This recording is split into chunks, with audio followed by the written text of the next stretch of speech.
So if you want to add the Emoji Keyboard to your iPhone or iPad, it's actually very simple.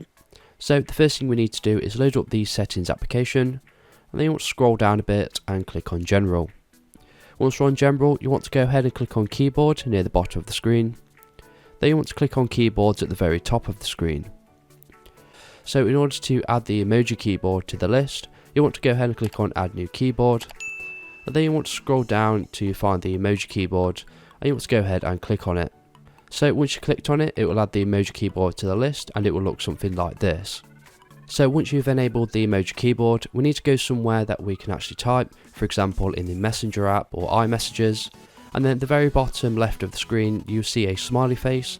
If you go ahead and click on that, you see that the Emoji Keyboard will appear, and you can go ahead and select any emoji that you like. Now if you've updated to iOS 13 or later, which I highly recommend doing, if you scroll to the side you will get a 3x3 grid of Apple's Memojis, which are basically Apple's versions of emojis, which you can go ahead and customize.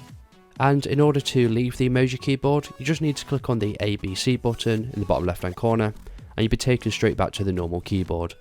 So if this video is helpful, please leave a like and pass it on to someone who may find it helpful as well. If you have any comments, just leave them below and I will reply to you as soon as possible. Thank you for watching and have a good day.